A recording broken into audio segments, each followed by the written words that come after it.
विदधाति पूर्वं यो वै वेदांस प्रहिणोति तस्मै तं हदेवम् आत्मबुद्धिप्रकाशं मुमुक्षुर्वै शरणमहं प्रपद्ये।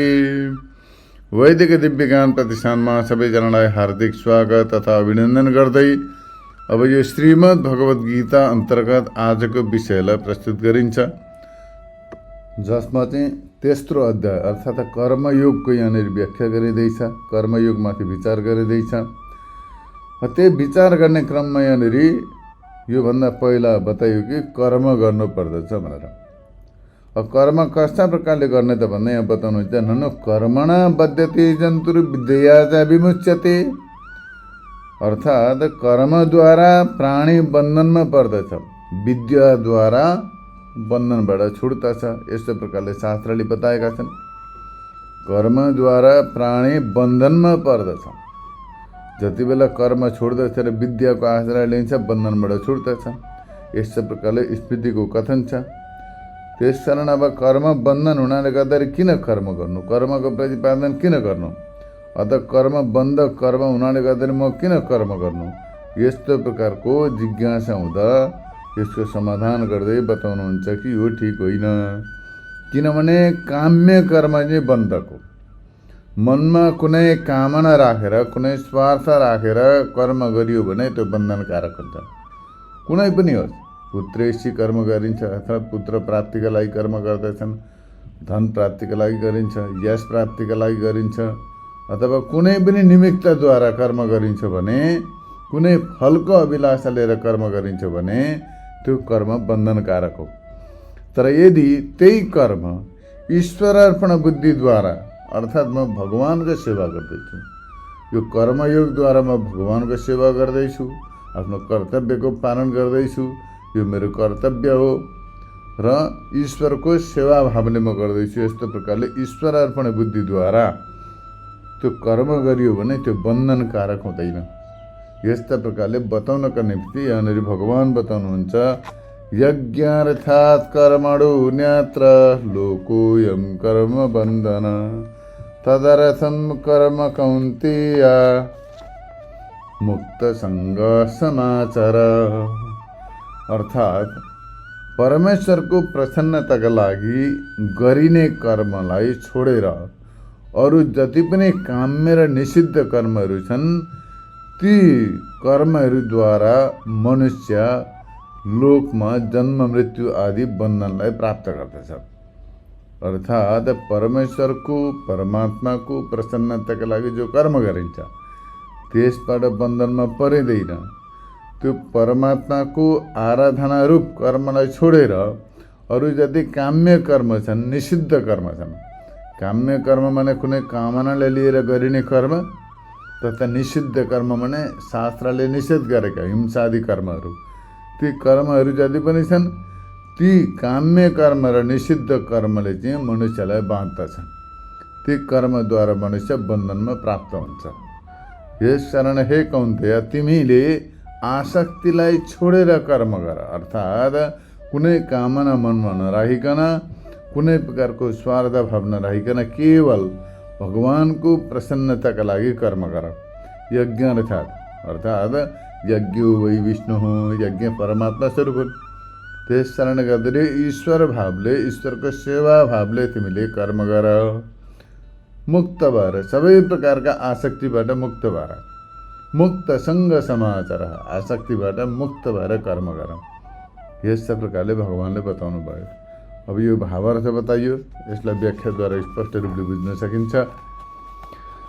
अब यहाँ बताइन्छ यज्ञ निश्चित नै विष्णु, अर्थात् यज्ञो वै विष्णु इत्यादि श्रुति वाक्य छ।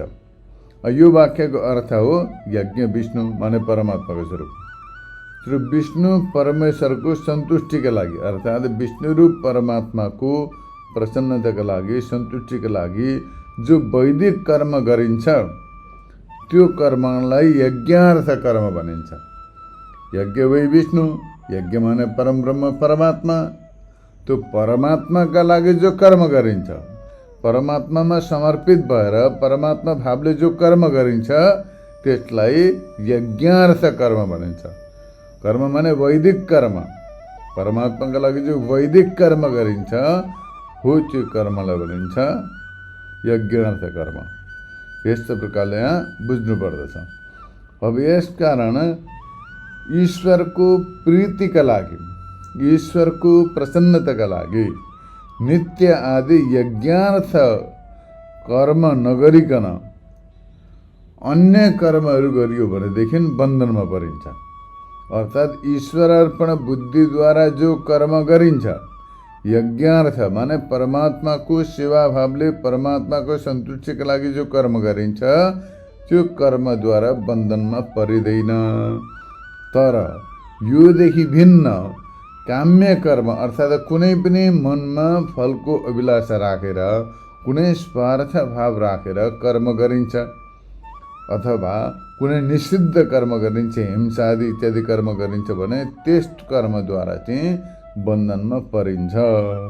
त्यसकारण यदि ब्राह्मण आदि कर्म बन्धन हुन्छ, अर्थात् कर्म नै बन्धन हो, जन्म आदिको हेतु। त्यस कारणले गर्दाखेरि जो निषिद्ध कर्म छन्, काम्य कर्म छन्, काम्य कर्म माने स्वर्ग प्राप्तिका लागि कर्म गर्यो कसैले, स्वर्ग प्राप्त भयो। स्वर्ग प्राप्त भएपछि त पुण्य छैन्जेलसम्म स्वर्गमा बास हुन्छ, पुण्य सकेपछि स्वर्गबाट फेरि निस्किनु पर्दछ, फेरि यही मर्त्यलोकमा आउनु पर्यो, फेरि कर्म गर्नु पर्यो। त्यस कारणले गर्दाखेरि बारम्बार त्यो जन्म मरण आदि चक्रमा परिन्छ काम्य कर्मद्वारा। त्यसै प्रकारले निषिद्ध कर्म गरियो भनेदेखि कुकुर सुँगुर आदि इत्यादि निम्न कोटिका योनिमा पुगिन्छ। त्यस कारणले गर्दाखेरि त्यो निषिद्ध र काम्य कर्मलाई छोडेर आसक्तिद्वारा मुक्त भएर फलको अभिलाषा नराखिकन केवल ईश्वरको आराधना बुद्धिले कर्म गर्नु पर्दछ। यस्ता प्रकारले बताइन्छ। यस्ता प्रकारले ईश्वर अर्पण बुद्धिद्वारा ईश्वरको सन्तुष्टिका लागि, परमात्माको प्रसन्नताका लागि कर्म गरियो भने त्यस कर्मद्वारा बन्धनमा परिँदैन। तर यसको विपरीत निषिद्ध कर्म र काम्य कर्म गरियो भने त्यसद्वारा बन्धनमा परिन्छ। यस्ता प्रकारले यहाँनिर यो भावार्थलाई बुझ्नु पर्दछ। विहित नगर्नाले गर्दाखेरि अथवा काम्य वा निषिद्ध कर्म गर्नाले मनुष्य बन्धनमा पर्दछ। कुनै व्यक्तिले काम्य कर्म गर्यो अथवा निषिद्ध कर्म गर्यो भने त्यस कर्मद्वारा बन्धनमा पर्दछ, कर्म बन्धनलाई प्राप्त गर्दछ उसले। निषिद्ध कर्मले पनि काम्य कर्मले पनि मनुष्य बाँधिन्छ। तर ईश्वरको प्रसन्नताका लागि, प्रीतिका लागि गरिएको कर्मद्वारा बन्धनमा परिँदैन, बाँधिँदैन। यस्ता प्रकारले यहाँनिर भगवानले बताउनुहुन्छ। अब यहाँ बताएको छ जो बन्धनको कारण हुँदैन त्यो कर्म हो। यस्तो प्रकारले कहीँ बताएको छ जो बन्धनको कारण होइन त्यो कर्म, तत्कर्म यन्न बन्धाय। यस्तो प्रकारको स्मृति वचन छ। जुन कर्मद्वारा बन्धनबाट छुटकारा पाइन्छ हो त्यो चाहिँ वास्तवमा कर्म हो। तर जुन कर्म गर्दाखेरि, जुन क्रिया गर्दा बन्धनमा परिन्छ त्यो वास्तवमा त्यो कर्म होइन। यस्तो प्रकारले पनि कहीँ बताएको छ। र ईश्वरको आराधनाका लागि गरिएको कर्म बन्धक हुँदैन, अर्थात् बन्धनकारक हुँदैन। र त्योदेखि अतिरिक्त कर्म बन्धनकारक हुन्छ। यो भाव यहाँनिर व्यक्त गरिएको छ। यसबाट ईश्वरको प्रीतिका लागि मुक्तसँग माने सबै प्रकारका आसक्तिबाट मुक्त भएर फलको सङ्कल्पदेखि रहित भएर तिमीले कर्म गर, कर्मको आचरण गर, मुक्तसँग समाचार, फलको अभिलाषा नराखिकन, फलको सङ्कल्प नलिकन ईश्वरको आराधना बुद्धिले तिमीले कर्म गर। यस्तो प्रकारले यहाँ भगवानले बताउनु भयो। कुन चाहिँ कर्म भनेको वैदिक कर्म, शास्त्रले विधान गरेका जो विहित कर्महरू छन्, नित्य नैमित्त इत्यादि कर्महरू जो छन् तिनीहरू कर्महरू गर। त्यसबाट सन्तुष्ट भएका ईश्वरले तिमीलाई कृपा गर्नेछन्। ईश्वरको प्रसादबाट तिम्रो चित्त शुद्ध हुनेछ।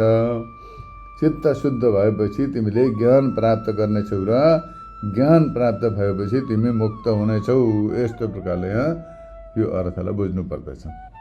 कर्म गरेपछि के हुन्छ? ईश्वर अर्पण बुद्धिद्वारा गरेका कर्मले चित्त शुद्ध हुन्छ। चित्त शुद्ध भएपछि ज्ञान हुन्छ। ज्ञान भएपछि मुक्त भइन्छ। यस्तो प्रकारको यहाँ भाव अर्थलाई तात्पर्य अर्थलाई जान्नु पर्दछ। यस्तै प्रकारले अब अगाडि यो श्लोक बताएपछि अर्को श्लोकबाट यहाँ बताइन्छ।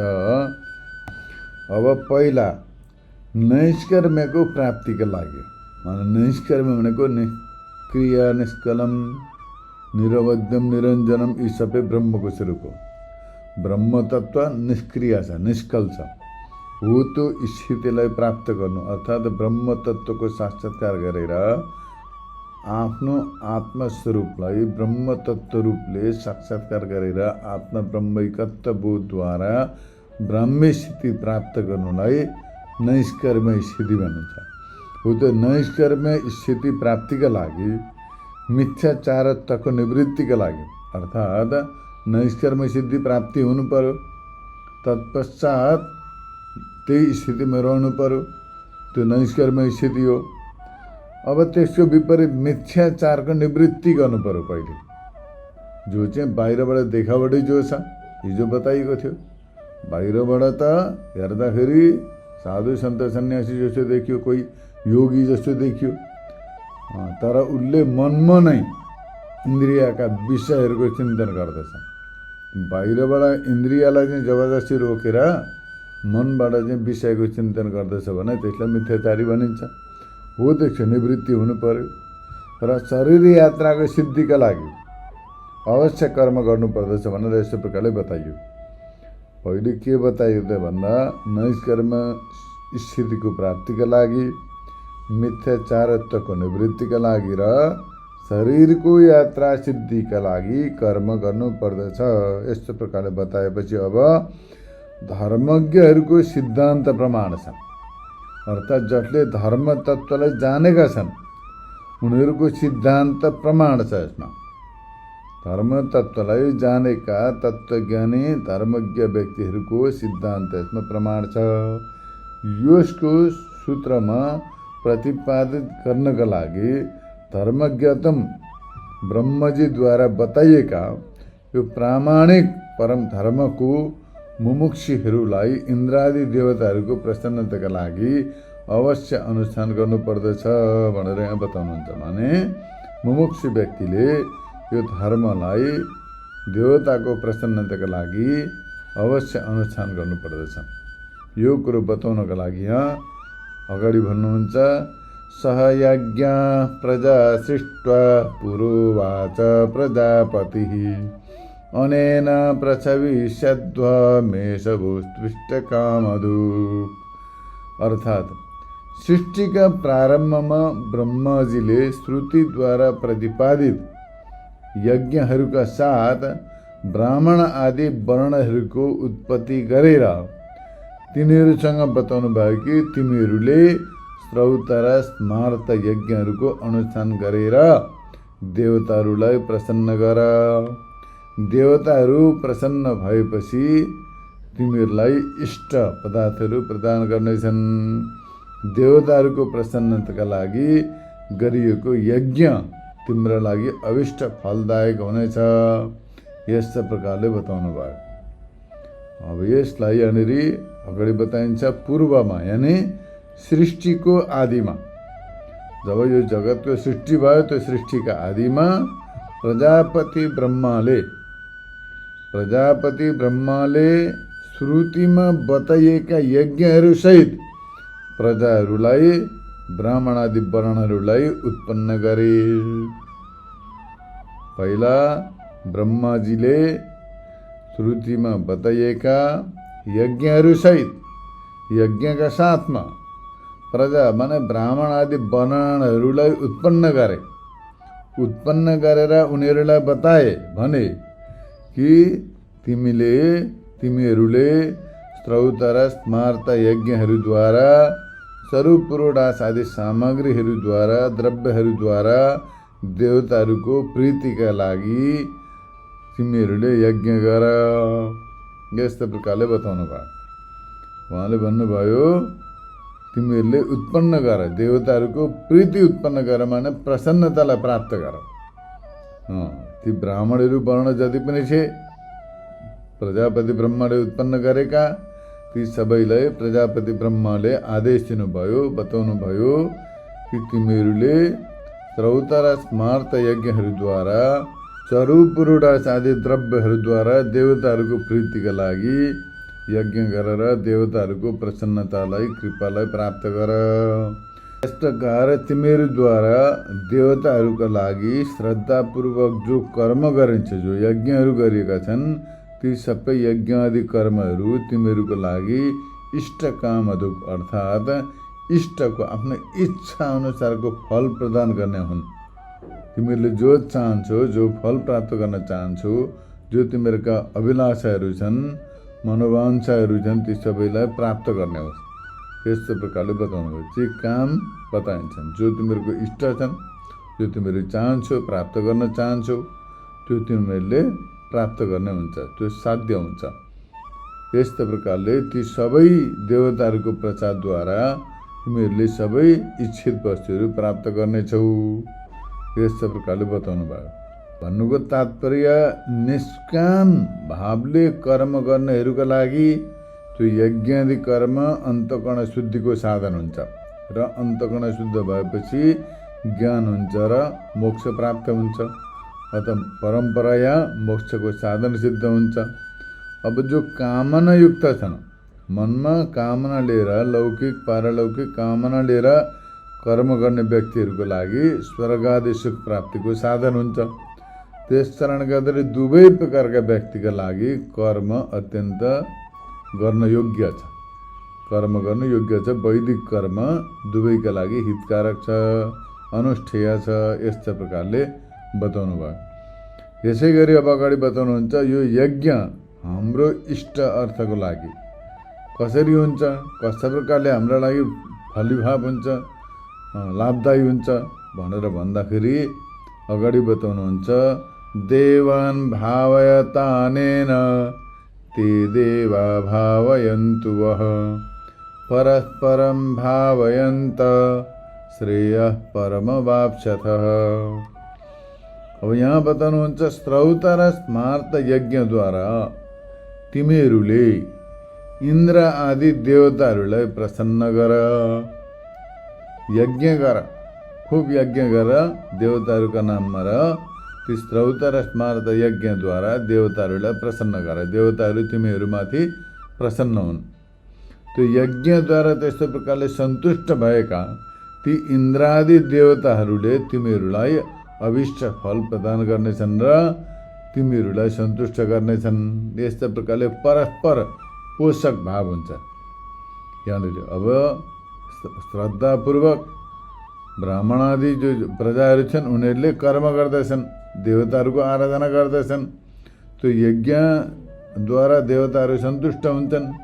सन्तुष्ट भएपछि ती देवताहरूले ती यज्ञ गर्ने ती भक्तजन जो छन्, श्रद्धालु कर्मानुष्ठान गर्ने जो प्रजाहरू छन्, उनीहरूलाई उनीहरूको अभिष्ट, उनीहरूले चाहेको फल प्रदान गर्नेछन् र उनीहरूलाई पनि सन्तुष्ट गर्नेछन्। प्रजाहरूले यज्ञद्वारा देवतालाई सन्तुष्ट गर्नु, देवताहरूले फल प्रदानद्वारा प्रजालाई सन्तुष्ट गर्नेछन्। यस्तो प्रकारले एक अर्काको सन्तुष्टिद्वारा तिमीहरू परम कल्याणलाई प्राप्त गर्नेछौ, उत्कर्षलाई प्राप्त गर्नेछौ, प्रगतिको स्तरमा पुग्नेछौ। यस प्रकारले ब्रह्मजीले बताउनु भयो। अब यो भावार्थ भयो। यसलाई अझै स्पष्ट व्याख्याद्वारा बुझिन्छ। यो श्रौत र स्मार्त यज्ञद्वारा इन्द्रादि देवताहरूलाई प्रसन्न गर। ब्रह्मजीले बताउँदै हुनुहुन्छ प्रजालाई, ब्राह्मण क्षत्रिय इत्यादि प्रजालाई यज्ञसहित उत्पन्न गरेर बताउँदै हुनुहुन्छ कि यो श्रौत र स्मार्त यज्ञ इत्यादिद्वारा तिमीहरूले इन्द्रादि देवताहरूलाई प्रसन्न गर। चरु पुरोडास आदि यी सामग्रीहरूको नाम हो। चरु हवन सामग्री, पुरोडास इत्यादि सबै त्यो यज्ञका सामग्री हुन्। यी सामग्रीद्वारा वैदिक यज्ञद्वारा उनीहरूलाई सन्तुष्ट गर, यो अर्थ हो। अब यसबाट सम्भावित भएका, सन्तुष्ट भएका जति पनि देवताहरू छन्, ती देवताहरू जो छन् उनीहरू सन्तुष्ट हुन्छन्। यज्ञद्वारा सन्तुष्ट भएका इन्द्रादि देवताहरूले पनि तिमीहरूलाई भावित गरून्, अर्थात् इष्ट पदार्थ दिएर सन्तुष्ट गरून्। तिमीहरूले चरु पुरोडास आदि यज्ञद्वारा सामग्रीद्वारा यज्ञ गरेर देवतालाई सन्तुष्ट गर। देवताले पनि तिमीहरूलाई तिमीहरूको चाहना अनुसारको इष्ट फल प्रदान गरेर तिमीहरूलाई सन्तुष्ट गरून्। यस्तै प्रकारले परस्पर एक अर्कालाई सन्तुष्ट गर्दै तिमीहरू देवताहरूको प्रसादद्वारा निशेष प्रतिबन्ध विनष्ट भएपछि, अर्थात् सबै प्रकारका प्रतिबन्धहरू नष्ट हुँदछन्। ज्ञानका प्रतिबन्ध जो छन्, काम, क्रोध, लोभ, मोह, अहङ्कार, रोग, व्याध इत्यादि अल्पायु सबै प्रकारका बाधाहरू नष्ट हुँदछन् देवताहरूको कृपाद्वारा, देवताहरूको प्रसादद्वारा। ती सबै प्रकारका बाधाहरू नष्ट भएपछि अन्तःकरण शुद्धि हुन्छ। त्यो अन्तःकरण शुद्ध भएपछि सम्यक ज्ञान प्राप्त हुन्छ, तत्त्वज्ञान प्राप्त हुन्छ। त्यो तत्त्वज्ञानद्वारा तिमीहरूले निरतिशय आनन्दरूप परम कल्याणलाई प्राप्त गर्नेछौ। त्यस कारणले गर्दा तिमीहरूको परम कल्याणको मार्ग यही हो। तिमीहरूलाई जो वैदिक कर्मको विधान गरेको छ, ती श्रौत स्मार्तादि कर्महरूद्वारा तिमीले देवताहरूको आराधना गर, सन्तुष्ट गर। देवताहरूले तिमीहरूलाई इष्टफल प्रदान गर्नेछन्, स्वास्थ्य, दीर्घायु इत्यादि प्रदान गर्नेछन्, आरोग्यता प्रदान गर्नेछन्। त्यो भएपछि तिमीहरू स्वस्थ हुनेछौ, दीर्घायु हुनेछौ, तिमीहरूको अन्तःकरण पनि शुद्ध हुनेछ। काम, क्रोध, लोभ, मोह आदि रोग, व्याध, अल्पायु नाना प्रकारको उपद्रवले तिमीलाई सताउने छैन। तिमीहरूको चित्त पनि शुद्ध हुनेछ। र चित्त शुद्ध भएपछि तिमीलाई ज्ञान हुन्छ। ज्ञान भएपछि विदेह कैवल्य रूप परम कल्याणलाई तिमीहरूले प्राप्त गर्नेछौ। यो यसरी प्राप्त गर, तिमीहरू प्राप्त हो भनेर यस्तै प्रकारले आदेश दिनुभयो। यद्यपि यहाँनिर परस्पर सन्तुष्ट गर्दै परम श्रेयलाई प्राप्त हो, यस्तो प्रकारको दुवैका लागि परम श्रेयको विधि प्रतीत हुन्छ। यहाँनिर अब दुवैका लागि बराबरी बताएको छ। एक अर्काको सन्तुष्टिद्वारा तिमीहरूले परम श्रेयलाई प्राप्त गर। यस्तो प्रकारको परम श्रेयमा प्राप्त हो, त्यसमा पुग, त्यो स्थितिमा आरूढ हो। यस्तो प्रकारको दुवैका लागि परम श्रेयको विधिको लागि बताएको भने प्रतीत हुन्छ। तर पनि विचार गर्दा प्रजा नै धर्मको उपदेशको विषय। जो प्रजाहरू छन्, ब्राह्मण, क्षत्रिय, वैश्य, शूद्र इत्यादि जति पनि प्रजाहरू छन्, यी प्रजा संसारमा भएका प्राणीहरू छन्, यिनीहरू नै धर्मका अधिकारी हुन्। धर्म उपदेशका यिनीहरू नै विषय हुन्। किनकि देवताहरू त उत्कृष्ट अवस्थामा हुन्छन्। यसबाट प्रजाका लागि नै उक्त धर्मको अनुष्ठान उपयुक्त छ, अनुष्ठान आवश्यकता पनि छ। त्यसबाट लभ्य परम श्रेयको विधिको साधन पनि हो, परम कल्याण प्राप्तिको साधन हो यो प्रजाहरूको लागि। उनीहरूको माथि अनुग्रह गर्ने देवताहरूको लागि होइन। देवता त उनीहरूमाथि कृपा गर्न सक्षम छन्। देवताहरू चाहिँ अनुग्रह गर्न सक्षम छन्। उनीहरू उत्कृष्ट अवस्थामा छन्। उनीहरूलाई रोग, व्याध, जरा, मृत्यु इत्यादिले सताउँदैन। त्यस कारणले गर्दा उनीहरू तृप्त छन्। अतः यज्ञद्वारा उनीहरूलाई सन्तुष्ट गरेपछि उनीहरूले पनि मनुष्यलाई, प्रजालाई सन्तुष्ट गर्नेछन्, इच्छित फल प्रदान गर्नेछन्। उनीहरूले उपदेशको विषय। त्यस कारणले गर्दाखेरि यहाँ जो विधि बताइयो यो मनुष्यका लागि, यो मर्त्यलोकमा बसेका जो मनुष्यहरू छन्, प्रजाहरू छन्, उनीहरूका लागि यो धर्मको विधान गरिएको हो। यस्तो प्रकारले यहाँनिर बताएको छ। यो सनातन धर्मको विधान हो, यो सनातन धर्मको परम्परा हो। यो यस्तो प्रकारले यहाँनिर बताएको छ। किनभने ती स्वयं प्रतिभात विज्ञान छन्, अर्थात् ती देवताहरू त एकदम प्रतिभा सम्पन्न छन्, विज्ञान छन्, वैज्ञानिक छन्। उनीहरू त एक। त्यस कारणले गर्दा उनीहरूलाई कुनै प्रकारको खासमा शूद्र विषयको आवश्यकता पर्दैन। आत्म तत्त्वज्ञान त प्राप्त छ उनीहरूलाई र जीवनमुक्त पनि हुन्छन्। अतः उनीहरूको लागि श्रेयको विधि उपयुक्त हुँदैन। त्यस कारणले गर्दाखेरि सम्भावनामा नै परस्पर पदको सम्बन्ध छ र परम श्रेयको प्राप्तिको विधिमा सम्बन्ध छैन। यस्तो प्रकारले जान्नु पर्दछ। अतः मनुष्यलाई नै यो धर्मको विधान गरेको हो, मनुष्यका लागि धर्मको विधि बताइएको हो, देवताका लागि होइन। यस्तो प्रकारले यहाँनिर जान्नु पर्दछ। तर प्रजापतिको कथन अनुसार मनुष्यले वैदिक कर्म गरेर देवताको आराधना गर्नु।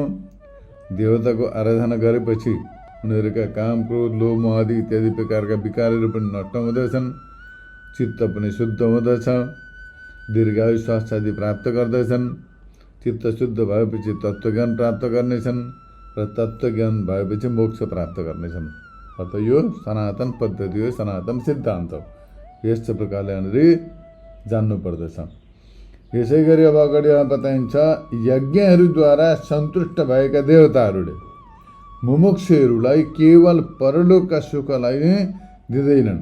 अर्थात् जो यज्ञद्वारा सन्तुष्ट भएका छन् देवता, ती देवताहरूले मनुष्यलाई खालि परलोक प्रदान गर्ने मात्रै होइनन्, अपितु यहाँबाट सम्पत्ति सुखलाई पनि प्राप्त गर्दछन्, लौकिक समृद्धि पनि प्रदान गर्नेछन्।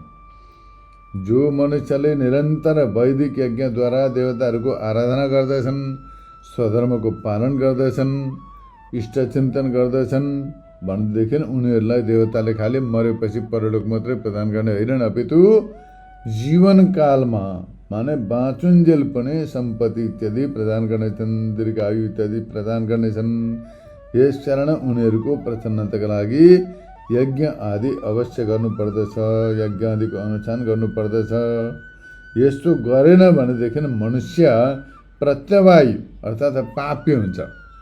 मानिस पर जन्मेर उसका लागि त कर्तव्य छ, वेदले कर्तव्य बताएका छन् मनुष्यका लागि। ब्राह्मण कुलमा उत्पन्न भयो भने उसले के गर्ने, क्षत्रिय कुलमा उत्पन्न भयो भने के गर्ने, वैश्य कुलमा उत्पन्न भयो भने के गर्ने, शूद्र कुलमा उत्पन्न भयो भने के गर्ने, स्त्री हुने प्राप्त गर्यो भने उसले के गर्ने, इत्यादि प्रकारका सबैका लागि कर्तव्यको विधान छ शास्त्रमा। अब यी सबै कर्तव्यमा भक्ति, परमात्माको भक्ति सबैभन्दा उत्तम हो। परमात्माको भक्ति गर्नका लागि कुनै पक्षपात, कुनै प्रकारको भेदभाव छैन। अत परमात्माको भक्ति गरेपछि उसको जीवन सार्थक हुन्छ। तर गरेन, खालि विषयको सेवन गर्यो भने त्यो पशु प्राणी जस्तो हुन्छ, त्योदेखि भिन्न रहँदैन। त्यसकारण मनुष्य भएर जन्मेपछि मनुष्यले सोच्नु पर्दछ कि म मनुष्य कुलमा जन्मेर म मनुष्य हुँ, पशु प्राणी होइन, मेरो कर्तव्य छ केही, मैले जान्नु पर्दछ, बुझ्नु पर्दछ, पालन गर्नु पर्दछ। यस्तो प्रकारले सोच्नु पर्दछ, विचार गर्नु पर्दछ। यस्तो प्रकारले विचार गरेर मनुष्यले कर्मको अनुष्ठान गर्नु पर्यो। वैदिक कर्म, स्मृत कर्महरूको यी सबै शास्त्र मनुष्यका लागि हुन्। त्यस कारणले गर्दाखेरि अब त्यो गर्नुपर्दछ। तर गरेन भनेदेखि मनुष्य प्रत्यवाय हुन्छ, पापी हुन्छ, दुर्गति हुन्छ, उसको पतन हुन्छ। यदि मनुष्य भएर जन्मेर मनुष्यले उसका लागि विधान गरेका कर्महरूको अनुष्ठान गर्दैन, शास्त्रीय आचरणको पालन गर्दैन भने उसको दुर्गति हुन्छ, ऊ पतन हुन्छ। यस्तो प्रकारले सूचित गर्नका लागि भगवान बताउनुहुन्छ, इष्टान भोगान हिवो देवा दास्यन्ते यज्ञ भाविताः तैर्दत्तान प्रदायैभ्यो यो भुङ्क्ते सेन एव सः।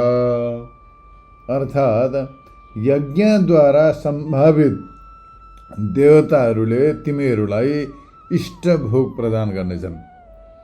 तिमीहरूले श्रौत र स्मार्त यज्ञद्वारा देवताको आराधना गर्यौ भने देवताहरूले तिमीहरूलाई यज्ञद्वारा सन्तुष्ट भएका देवताले ती यज्ञको माध्यमबाट तिमीलाई इष्ट भोग प्रदान गर्नेछन्। जो तिमीहरू चाहन्छौ त्यो प्रदान गर्नेछन्, तिमीलाई प्राप्त गराउनेछन्। ती देवताहरूद्वारा दिएको पदार्थहरूको उनीहरूलाई समर्पण नगरिकन यदि तिमीहरूले आफ्नै लागि मात्रै उपभोग गर्दैछौ भनेदेखि चोर हो। मनुष्यले यज्ञ गर्दछ, देवताको आराधना गर्दछ, देवताद्वारा उसले फल प्राप्त गर्दछ। जो देवताद्वारा जो फल प्राप्त गर्दछ, कुनै पनि इष्ट वस्तु प्राप्त गर्दछ, तर त्यो वस्तु देवतालाई अर्पण नगरिकन केवल आफै मात्रै उपभोग गर्दछ भने त्यो चोर हो, त्यसलाई चोर मानिन्छ। यस्तो प्रकारले भगवान श्रीकृष्णले यहाँ बताउनुहुन्छ, चोर दुई प्रकारका हुन्छन्। एउटा त अर्काको माल हडप्ने, अर्को जो चाहिँ परमात्माको कृपाले, देवताका कृपाले जो प्राप्त भएको छ त्यसलाई आफै मात्रै उपभोग गर्दछ, देवताका लागि, धर्मका लागि, ईश्वरका लागि, भगवानको आराधनाका लागि समर्पित गर्दैन भने त्यो पनि चोर हो। यस्तो प्रकारले यहाँ बताइएको छ। अतः यो भावार्थ भयो, यसलाई व्याख्याद्वारा बुझिन्छ संक्षिप्त रूपले। श्रौत र स्मार्त यज्ञहरूद्वारा भावित भनेको सन्तुष्ट भएका देवताले, श्रौत यज्ञ र स्मार्त यज्ञहरूद्वारा सन्तुष्ट भएका देवताहरूले त्यो अनुष्ठान गर्ने श्रौत स्मार्त कर्म प्रजाहरूलाई श्रौत स्मार्त कर्मको अनुष्ठानका कर्ताहरूलाई इष्ट वस्तु प्रदान गर्नेछन्। माने उनीहरूले चाहेको इष्ट वस्तु इच्छा भोग वस्तु प्रदान गर्नेछन्।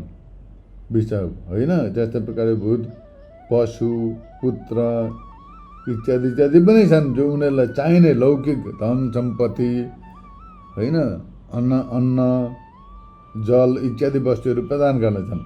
धन धान्य आदि सबै प्रदान गर्नेछन्, सबै भोगहरू दिनेछन्, सबैलाई वितरित गर्नेछन्। अब यस्ता प्रकारले देवताहरूद्वारा सबै ती वस्तुहरू प्राप्त गरिन्छ। ती वस्तुहरू देवताहरूद्वारा प्राप्त गरेपछि, देवताहरूबाट पाएपछि ती वस्तुहरू देवतालाई नै अर्पण गर्नुपर्दछ। त्यस कारणले गर्दाखेरि देवतालाई अर्पण गरेर मात्रै सेवन गर्नुपर्दछ। तिनीहरू ती पदार्थहरूलाई चरु बनाउनु पर्यो, पुरोडास आदि तयार पार्नु पर्यो, पायस आदि बनाउनु पर्यो र देवतालाई अर्पण गर्नुपर्दछ। भोजन बनाएर देवतालाई अर्पण गर्नुपर्दछ, परमात्मालाई अर्पण गर्नुपर्दछ। कुनै पनि वस्तु यज्ञद्वारा आफ्नो घरमा भएका वस्तुहरू पनि भगवान्लाई अर्पण गर्नुपर्दछ। ती अर्पण गरेर मात्रै तिनीहरूको सेवन गर्नुपर्दछ। तर यदि कसैले देवताहरूबाट प्राप्त भएको ती वस्तुहरूलाई देवतालाई अर्पण नगरिकन अर्थात् देवता ऋषि पितृ यी जति पनि छन् नि त यज्ञहरू छन्, पञ्चयज्ञ, देवयज्ञ, ऋषि यज्ञ, पितृयज्ञ इत्यादि छन्।